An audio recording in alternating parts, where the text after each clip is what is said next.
Hello everyone, তোমরা সবাই কেমন আছো? আজ আমরা চলে এসেছি মহারাষ্ট্রের তুঙ্গারেশ্বর টেম্পল আর ওয়াটারফলসে। এই জায়গাটি রয়েছে মুম্বাইয়ের কাছাকাছি ভাসাই এরিয়াতে। এই জায়গাটি রয়েছে মুম্বাইয়ের মেন সিটি থেকে অলমোস্ট 60 কিলোমিটার দূরে।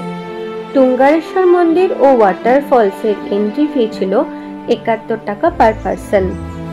ভেতরে মন্দিরের কাছে পার্কিং এরিয়া আছে, তো তোমরা চাইলে ওখানেই পার্ক করতে পারবে। যদি তোমরা প্রাইভেট ভেহিকেল না নিয়ে আসো তাহলে ওখানে অটো, স্কুটি সবই অ্যাভেলেবেল পাবে। তবে এই ওয়াটারফলসের ভিজিটের বেস্ট টাইম হলো রেনি সিজন। তো এন্ট্রি ফি দিয়ে আমরা ঢুকে পড়লাম মেন এরিয়াতে।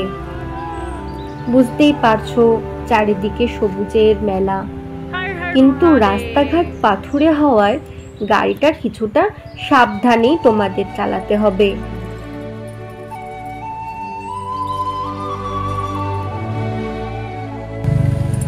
রাস্তা দিয়ে যেতে যেতে তোমরা অনেক এরকম ছোট ছোট ওয়াটারফল দেখতে পাবে। তো আমরা এসে থামলাম এমনই একটা ছোট ওয়াটারফলে।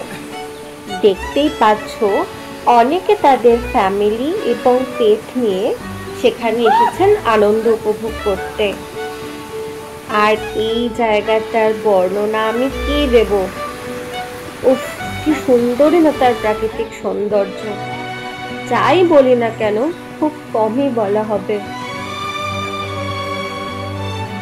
নদীর মতো এখানকার জলও যেন বাধাহীন ভাবে বয়ে চলেছে। কি সুন্দর তার দৃশ্য, মনে হয় প্রাণ ভরে উপভোগ করি।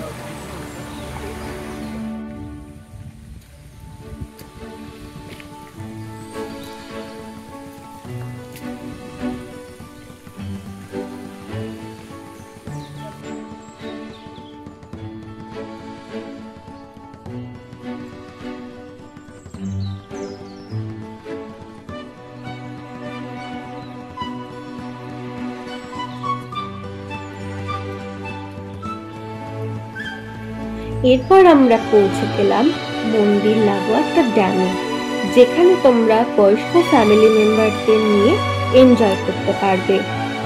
আর তোমরা যদি রাস্তায় ব্রেকফাস্ট বা লাঞ্চ করে না আসো তাহলেও তোমরা এই মন্দিরের পাশে কতগুলো দোকান আছে, সেখান থেকে ব্রেকফাস্ট বা লাঞ্চ সেরে নিতে পারো।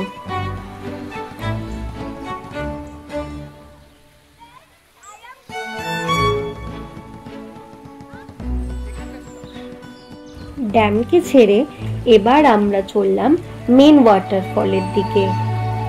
যেমনটা তোমরা দেখতে পাচ্ছ এখানকার প্রাকৃতিক পরিবেশ বড়ই মনোমুগ্ধকর এবং শান্ত।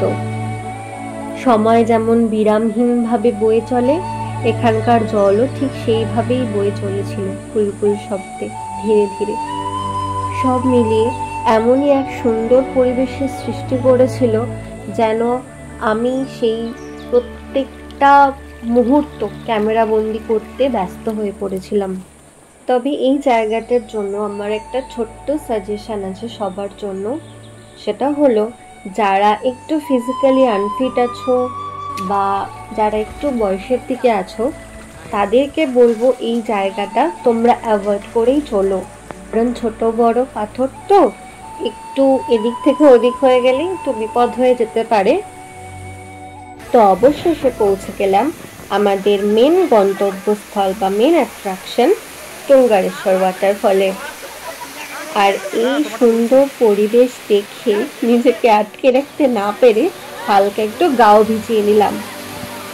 তো আজকের মতো এইটুকুই, পরের ভিডিওটা আবার দেখা হবে। টাটা।